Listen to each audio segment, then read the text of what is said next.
दलाल भड़वे मीठे पिल्ले ने जो जो एजेंडा बताया वो कहीं नजर ना आया। जिसका मुझे था इंतजार, जिसके लिए दिल था बेकरार, आखिर वो घड़ी आ गई।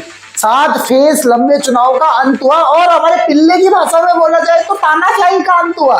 इस पावर का नशा, सत्ता की भूख, इनके सामने कोई ना बोल पाए। अपने आलोचकों को देशद्रोही गद्दार कहने का फॉर्मूला भी तानाशाही का ही फॉर्मूला है। और इलेक्शन खत्म होती एग्जिट पोल आया और उसमें वही हुआ जिसका डर था।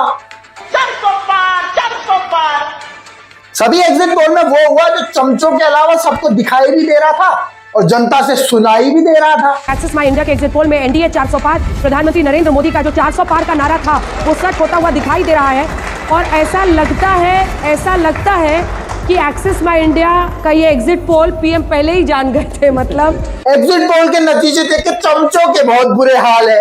इन लोगों का ईवीएम पे भरोसा तो पहले ही नहीं था, लेकिन अब यूट्यूब से भी भरोसा टूट गया। सबसे पहले भरोसा तोड़ा दलालों के दलाल, भीखू मीडिया के राजकुमार, हमारे कचरा कुमार यानी रवीश कुमार ने। बेचारे ने पूरे चुनाव में चाट के लाल कर दी।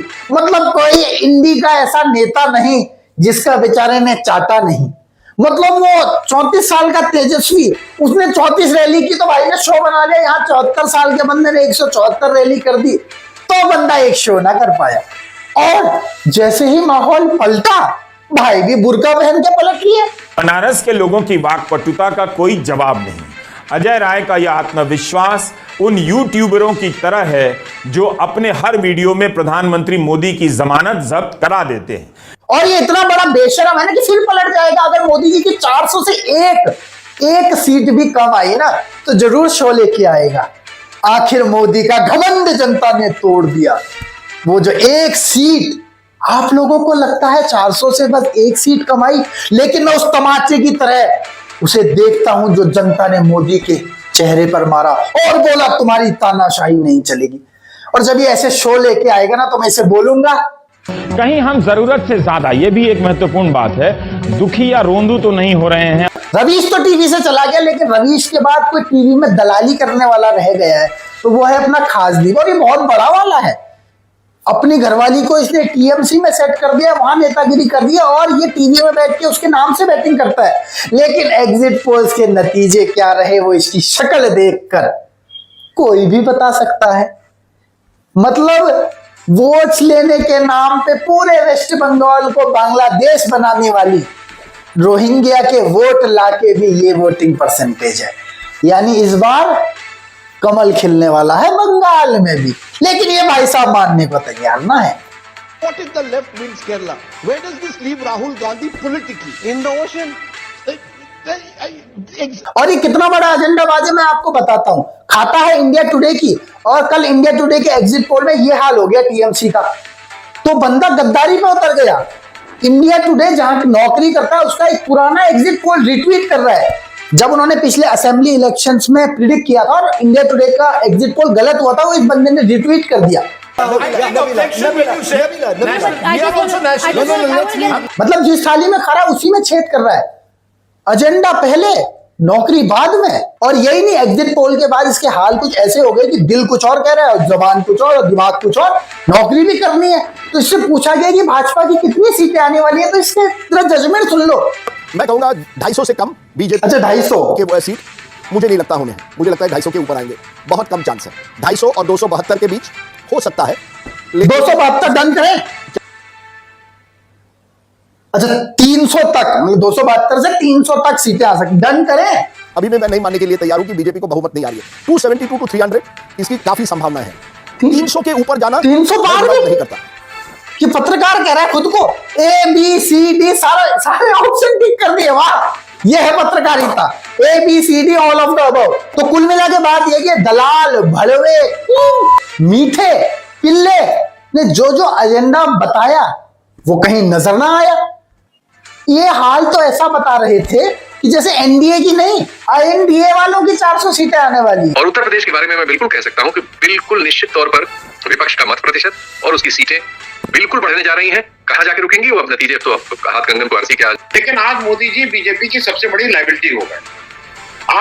आज किसी की हिम्मत नहीं है कहने की साहब आप इनको यहां मत भेजिए, क्योंकि मोदी जी आज अगर जा रहे हैं तो मोदी जी वोट काट रहे हैं। तो अगर ये रिजल्ट्स आ गए जो एग्जिट पोल्स दिखा रहे हैं और जो ऑब्वियस है कि आने ही है, तो जो चमचों की जमात इन्हें देखती हो तो बावली हो जाएगी, वो बोलेगी हमारा कट गया कि बीजेपी की 272 सीट कतई नहीं आ रही। लेकिन वो ये नहीं सोचेगी कि हमारा इस कलवे भड़वे मीठे ने काट दिया। उतना दिमाग होता तो इन्हें थोड़ी देखती कि अब सत्ता जा रही है, फिर आप नजर घुमाते तो अमित शाह के अलावा कोई तीसरा आदमी आपको देश भर में नजर नहीं आता, महफूज जो आपके संग खड़ा होता। ये डर है कि जो उनकी भाषा में उनकी भाव भंग, वो बोलेगी ईवीएम हैक हो गई, वो बोलेगी इलेक्शन कमीशन दिख गया, और वो बोलेगी वही फेवरेट डायलॉग कि तानाशाही आ ही गई। और फिर ये माहौल बनाने लग जाएंगे। कुछ है ही ऐसे पत्तल काट। अब इस लकड़बग्गे काले बिल्ले अशोक वानखेड़े को देखो कैसे यूट्यूब में बैठ के माहौल बना रहा है इसी चीज का। मतलब अशोक जी, आप जो कह रहे हैं कि अगर बीजेपी एनडीए गठबंधन 350 से 300 के बीच पहुंच जाए या 272 का मैजिक फिगर पार कर जाए, तो आप उसमें कंस्पिरेसी थ्योरी देखते हैं, वोट फीसदी बढ़ाना। मैं देखिए अजीत जी, आप भी घूमे हैं, पूरा उत्तर प्रदेश घूमे हैं, आप कई जगह घूमे। मैं महाराष्ट्र भी घुमा हूँ, कर्नाटक भी घुमा हूँ, मैं कई राज्य घुमा हूँ और मैंने देखा है, फीलिंग देखी है। महाराष्ट्र में आज कोई इवन बीजेपी के लोग ये नहीं कहते, आज एकनाथ शिंदे के लोग नहीं कहते, अजीत पवार के लोग नहीं कहते कि हम वहाँ पे सीटें ला रहे हैं। सिंगल डिजिट पे आ रही है बीजेपी वहाँ पे पूरा कुनबा। इसके बावजूद यदि वो 40 सीटें ले जाए तो महाराष्ट्र में आंदोलन होगा, लोग चुप नहीं रहेंगे। और इस चाइनीज एजेंट अभिसार को देख लो, अभी से किस तरीके के ट्वीट कर रहा है।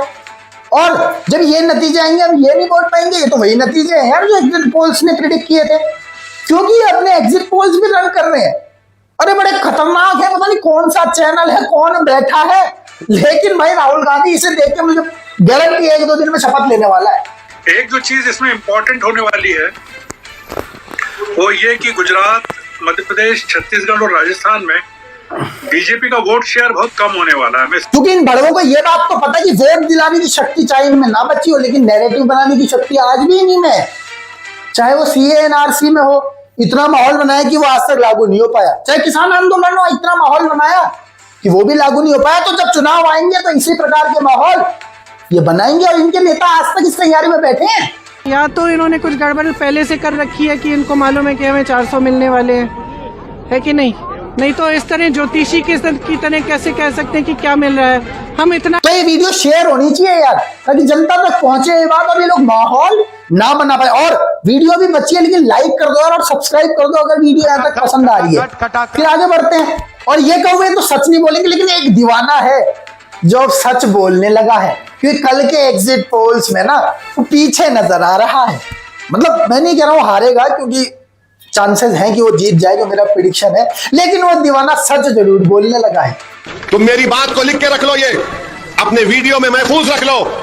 ये नहीं रोक पाएंगे बीजेपी को। मैं सच्चाई को बयान कर रहा हूं। जब 4 तारीख को नतीजा आएगा तो आप बोलेंगे कि हाँ, एक दीवाना आकर ये बात हमसे करके गया था। नेता ईमानदारी से कम ही बोलते हैं, और अगर ईमानदारी की बात आए तो मुझे कट्टर ईमानदारी की याद आती है।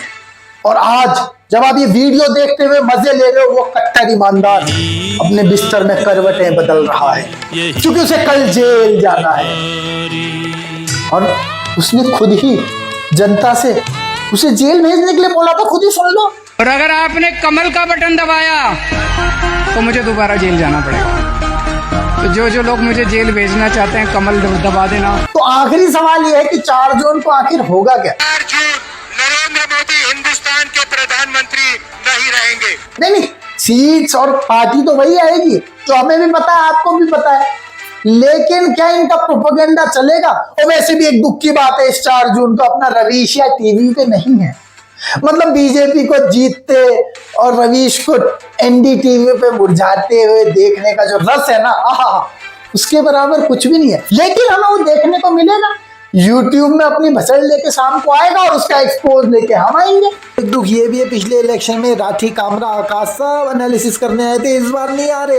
दैट राहुल गांधी भी टाइट चल रहे थे अमेठी में, अब जाके कम से कम वो लीडिंग पोजीशन पे आएंगे। भाई साहब क्या कर दिया है कि अभी for all those who joined in late, it's 329 to 330. That's the leads. That's the lead everywhere almost. We are talking about a 330. So that's. No, but this is good news for satirists. YouTube में रवीशिया ही नहीं आएगा, ये सलीम जैसे लोग भी आएंगे। इसका भी रोस्ट किया हुआ है, चैनल में चेकआउट कर लो, ये इस तरीके की वीडियो लेके जरूर आएगा, देख लो। अगर आप 400 का डंका बजाते हैं पूरी दुनिया में 400 पार और आपको 300 से एक सीट कम आती है तो देश में हंसेंगे लोग कि भैया ये तो आपकी नैतिक हार हो गई। 272 से एक सीट अगर बीजेपी की कम आती है तो बीजेपी की राजनीतिक हार होगी। तो ये वीडियो लाएगा और शाम को हम इसे रोस्ट एक्सपोज करेंगे, तो मजा तो 4 जून को बहुत आने वाला है।